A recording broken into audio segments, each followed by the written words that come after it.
Assalamualaikum warahmatullahi wabarakatuh. Salam sejahtera bagi kita semua. Om Swastiastu, Namo Buddhaya, salam kebajikan. Senang sekali bertemu dengan kawan pajak sekalian di acara podcast kita kali ini. Dan pagi hari ini kita akan coba untuk kembali men-spill salah satu proses bisnis yang ada di Kortex kawan pajak, yaitu proses bisnis registrasi. Proses bisnis registrasi ini kawan pajak nantinya bisa kawan pajak gunakan untuk kegiatan yang terkait dengan kegiatan registrasi seperti permohonan NPWP, pemutakhiran data, pengumpulan PKP, dan kegiatan yang terkait dengan registrasi lainnya. Kawan pajak sekalian, proses bisnis registrasi yang ada di Kortex ini sebenarnya menawarkan kemudahan. Karena apa? Karena adanya integrasi data, apalagi nanti ketika NIK digunakan sebagai NPWP, maka di samping nanti mempermudah proses pengadministrasian wajib pajak, juga meningkatkan integrasi data. Data yang akan dihasilkan nanti akan semakin lengkap dan juga lebih valid. Dengan demikian nanti akan lebih memudahkan kawan pajak itu sekalian. Untuk mengakses proses bisnis registrasi ini, kawan pajak bisa mempunyai akun, yaitu di portal wajib pajak. Nah, ini nanti akan coba dijelaskan di spill satu persatu, atau fitur-fitur apa saja yang nanti bisa kawan pajak gunakan, termasuk juga bagaimana cara mengaktifkan akun di portal wajib pajak. Dan itu akan dijelaskan oleh Pak Roni Zakaria. Selamat pagi Pak Roni. Selamat pagi Pak Dan Janet. juga Bu Awalia. Selamat pagi Bu Awal. Selamat pagi. Mungkin kita langsung ke pertanyaan pertama. Mungkin apa manfaatnya portal wajib pajak bagi kawan pajak? Jadi manfaat bagi kawan pajak ya, TP Portal ya, Taxpayer Portal ini yang nanti merupakan aplikasi dari Kortex ya.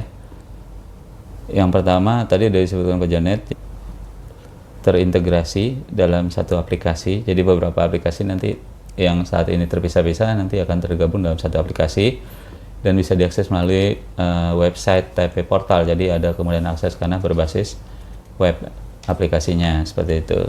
Nah, karena dia terintegrasi, dia pasti akan tampil komprehensif ya. Jadi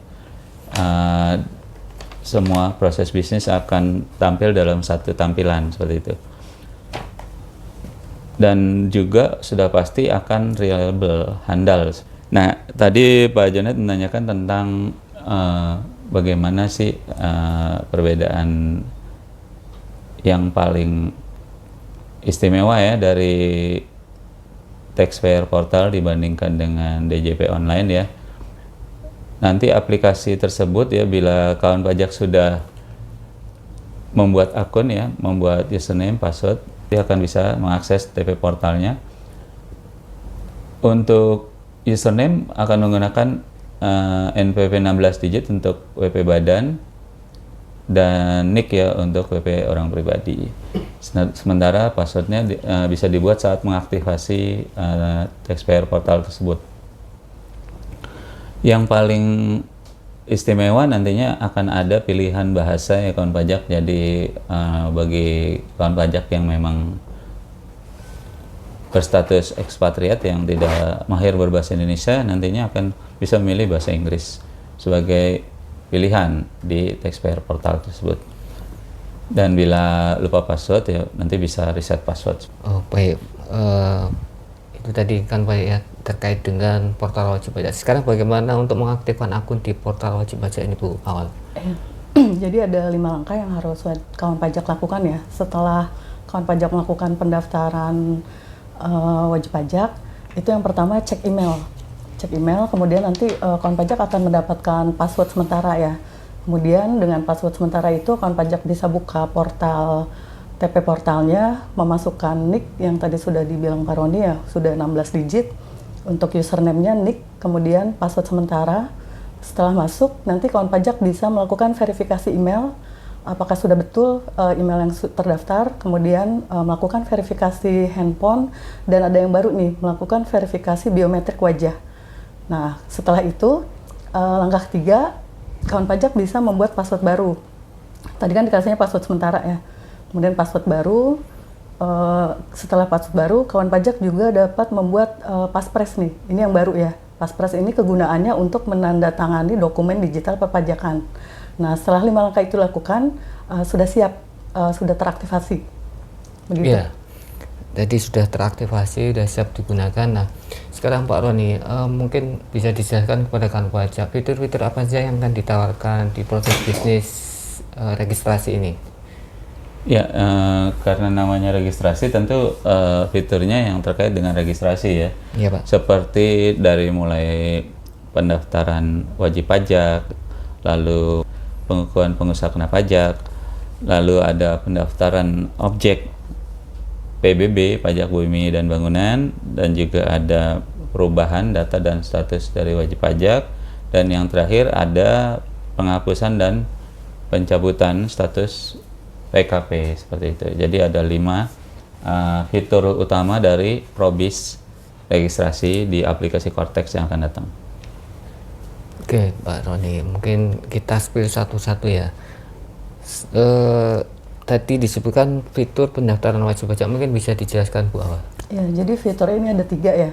Untuk wajib pajak orang pribadi atau warisan yang belum terbagi, kemudian untuk wajib pajak badan dan wajib pajak instansi pemerintah. Nah, untuk wajib pajak orang pribadi ini ada WNI atau WNA yang memiliki NIK ya, yang sudah tervalidasi dengan Ditjen Dukcapil. Kemudian untuk WNA yang memiliki paspor dan kartu izin tinggal itu sudah tervalidasi dengan Ditjen Imigrasi. Itu dapat melakukan pendaftaran wajib pajak melalui klik portal wajib pajak atau call kontak center. Itu penduduk juga bisa, WNI atau WNA bisa melakukan pendaftaran dengan mendatangi langsung KPP atau KP2KP di mana saja ya. Jadi tidak terikat dengan KPP yang terdaftar di KTP-nya. Nah, kemudian bisa juga melalui jasa pos ataupun ekspedisi, kemudian jasa PJAP yaitu penyedia jasa aplikasi perpajakan, kemudian bisa juga yang terakhir OSS ya, dia melalui Kementerian Investasi. Kemudian kalau untuk istri nih, kalau istri kewajiban perpajakannya terpisah dengan suaminya, maka NIK yang diaktifasi itu NIK istri dan NIK suami masing-masing diaktifasi. Kemudian kalau perpajakannya digabung dengan suami, maka yang diaktifasi hanya NIK suaminya saja. Gitu. Nanti nama istrinya masuk ke daftar urut keluarga ya. Kemudian untuk wajib pajak badan itu terdiri dari wajib pajak badan usaha, perseroan terbatas ataupun yayasan dan yang lain-lain. Pendaftarannya sama ya, melalui klik, call, kemudian bisa mendatangi KPP atau KP2KP di mana saja, ataupun lewat PJAP dan OSS. Nah, yang terakhir untuk wajib pajak badan instansi pemerintah ya. Instansi pemerintah ini kan ada 3, pemerintah pusat, pemerintah desa, dan pemerintah daerah. Itu semuanya menyiapkan SK yang terkait dengan penunjukan sebagai kepala daerah di masing-masing pemerintahannya tersebut. Kalau untuk pemerintah pusat itu SK penunjukan KPA ya, kuasa pengguna anggaran. Nah, semuanya jika sudah siap, maka pendaftarannya sama nih dengan WPOP maupun WP badan ya. Bisa lewat klik melalui portal wajib pajak, call melalui call center, kemudian lewat PJAP ataupun lewat jasa ekspedisi, dan bisa juga WP datang ke KPP ataupun KP2KP terdekat. Ya, terima kasih Bu Awal. Kemudian kita spill fitur berikutnya, yaitu ini menarik sekali terkait dengan pengukuhan PKP. Mungkin ini akan dijelaskan oleh Pak Roni. Kedepannya pengukuhan pengusaha kena pajak ya tidak perlu dimohonkan dengan datang ke KPP seperti saat ini. Seperti yang tadi sudah dijelaskan Bu Awal, untuk pendaftaran NPWP ada call ya, lewat fasilitas call atau kontak center, dan juga klik ya, yaitu lewat taxpayer portal. Maka juga pengukuhan pengusaha kena pajak ini juga bisa melalui 2 kanal tambahan tadi, yaitu klik ya dengan TP portal atau call ya melalui telepon kontak center, seperti itu.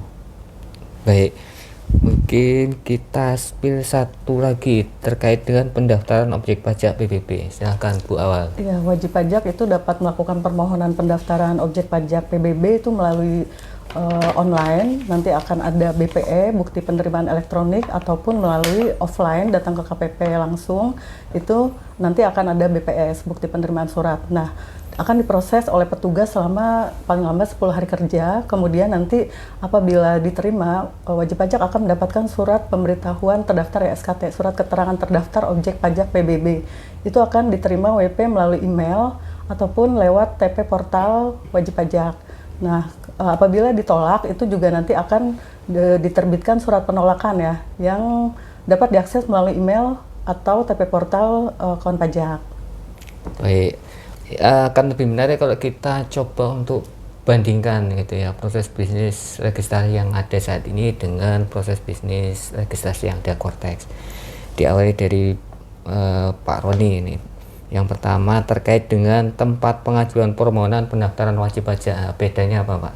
Silakan Pak. Ya, bedanya itu. Jadi sebelum berlakunya Cortex, yaitu saat ini memang untuk pendaftaran wajib pajak atau permohonan pengukuhan pengusaha kena pajak kan harus datang di KPP tempat wajib pajak badan berkedudukan atau tempat wajib pajak orang pribadi berdomisili. Nah, kedepannya ini dipermudah, jadi kawan pajak tidak harus datang ke KPP tempat kedudukan atau tempat domisili, tapi bisa datang ke KPP terdekat. Jadi catatannya terdekat ya. Ya, misalnya kawan pajak kan lahir ya dengan KTP di Jawa Timur atau Jawa Tengah, tapi sekarang bekerja di Jakarta. Di saat mengajukan permohonan ya NPWP di Jakarta, ini bisa langsung datang ke KPP di Jakarta, tapi tetap nanti terdaftarnya mengikuti tempat domisili yang ada di KTP seperti itu. Jadi walaupun melakukan pendaftaran di KPP terdekat, tapi bukan terdaftar di KPP tersebut. Nah, data tersebut nanti akan disalurkan ke KPP tempat domisili dari masing-masing wajib pajak seperti itu. Baik, berikutnya terkait dengan ini menarik, identitas perpajakan bagi cabang wajib pajak, mungkin bisa dijelaskan Bu Awal. Ya, jadi kalau saat ini yang berlaku kan NPWP cabang itu sama dengan NPWP pusat, yang membedakan hanya 6 digit terakhir ya. Jadi 9 digit di awal itu sama dengan NPWP pusatnya, 3 digit kemudian kode KPP, dan 3 digit terakhir itu menandakan cabangnya ya, misalkan 001, 002 dan seterusnya. Dan antara NPWP cabang dan NPWP pusat itu belum terintegrasi ya, sehingga kewajiban perpajakan yang ada di NPWP cabang itu pembayaran dan pelaporannya itu masih memakai NPWP cabang ya. Kemudian kalau untuk kedepannya itu wajib pajak cabang akan dikasih identitas berupa NITKU ya. Itu terdiri dari 22 digit ya, dan kemudian untuk datanya ini sudah terintegrasi nih untuk NPWP pusat dan NPWP cabang, sehingga pembayaran dan pelaporan yang terutang di cabang itu nanti akan dilaporkan melalui KPP ataupun NPWP pusat. Jadi sudah tidak di cabang lagi ya, seperti PPh pasal 21 ataupun pot-pot 23, 26 dan yang lain-lainnya. Semuanya terpusat di NPWP pusat. Terkait identitas perpajakan cabang wajib pajak ini, bagaimana cara registrasinya Pak Roni? Untuk wajib pajak badan berstatus cabang itu NPWP-nya bukan NPWP cabang lagi, tapi namanya adalah NITKU atau disingkat NITKU, nomor identitas tempat kegiatan usaha, dan ini sebenarnya merupakan bagian dari profil wajib pajak badan kantor pusat yang berstatus kantor pusat. Jadi untuk pembukaan cabang baru tidak perlu melakukan pendaftaran di KPP setempat, tapi akan dilakukan proses permintaan NITKU-nya yang baru itu melalui wajib pajak badan yang berstatus kantor pusat, karena itu merupakan bagian dari profil wajib pajak yang berstatus kantor pusat. Kantor pusat. Terus bagaimana dengan pendaftaran NPWP Bu Awal? Iya, kalau untuk pendaftaran sih sama ya, sama-sama mengisi formulir pendaftaran itu bisa dilakukan secara offline maupun online ya. Tapi yang membedakannya hanya ini nih lampirannya. Jadi kalau yang saat ini berlaku kan lampirannya harus dilampirkan ya, lampiran bukti-bukti pendukung untuk pendaftarannya. Nah kalau untuk kedepannya, lampiran yang sudah terintegrasi dengan pihak lain itu tidak perlu dilampirkan lagi ya, karena datanya sudah ada. Untuk lampiran-lampiran yang tidak perlu dilampirkan tadi, sebagaimana penjelasan dari Bu Awal, Pak Roni, bagaimana cara validasi datanya Pak Roni? Nah, saat berlakunya Cortex ini kan memang ada integrasi data dengan semua pihak di luar DJP yang memiliki data, sehingga nanti untuk validasi data akan langsung menginjek ke pemilik data atau single source of truth seperti itu. Contohnya kalau untuk data NIK ya, ini kan validasi data dilakukan dengan memadankan data DJP dengan data milik Dispenduk Capil ya. Seperti itu. Jadi nanti untuk setiap validasi data akan langsung dipadankan dengan data pemilik data tersebut. Baik. Berikutnya kawan pajak terkait dengan penetapan subyek pajak luar negeri, mungkin bisa dijelaskan Bu Awal. Ya, kalau untuk yang keputusan WNI sebagai subjek pajak luar negeri saat ini kan hanya dikasih surat keterangan sebagai SPLN ya, subjek pajak luar negeri. Nah nanti kedepannya itu tidak pakai surat keterangan, pakainya langsung penetapan NE non efektif. Tapi nanti dikasih keterangan tuh di dalamnya, keterangannya SPLN sebagai subjek pajak luar negeri. Baik.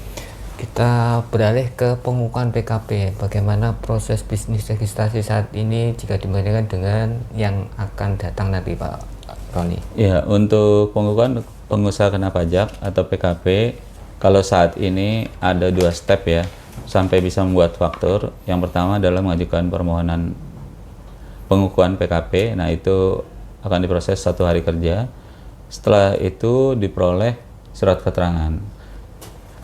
Namun untuk bisa membuat faktur pajak maka harus mengajukan permohonan aktivasi akun PKP tersebut. Nah, ini akan diproses 10 hari kerja maksimal. Kedepannya kawan pajak hanya cukup mengajukan permohonan untuk pengukuhan PKP. Nah, dengan waktu proses yang sama sekitar 10 hari kerja ya, nanti akan dapat surat keterangan PKP plus langsung bisa membuat faktur pajak. Jadi tidak perlu pakai permohonan aktivasi akun PKP. Jadi menghemat kira-kira 1 hari lah. Langsung bisa membuat faktur pajak. Ya. Oh, baik. Berikutnya terkait dengan tempat permohonan, apakah ada perubahan Bu Awal? Ya, jadi kalau untuk saat ini kan permohonan pengukuhan itu diajukan ke KPP atau KP2KP terdaftar ya, ataupun yang KPP tertentu gitu. Nah, kalau untuk kedepannya itu bisa diajukan di KPP atau KP2KP mana saja. Cuma yang membedakan administrasinya tetap ya oleh KP2KP ataupun KPP di mana wajib pajak tersebut terdaftar. Kemudian bagaimana dengan dokumennya Pak Roni yang harus dilampirkan saat pengajuan permohonan pengukuhan PKP? Baik, jadi untuk pengukuhan pengusaha kena pajak ini kan tergantung tipe dari wajib pajaknya. Ada yang berstatus kantor pusat, ya, ada yang berbentuk JO, Joint Operation atau kerjasama operasi ya. Nah, ini kan persyaratan-persyaratannya kan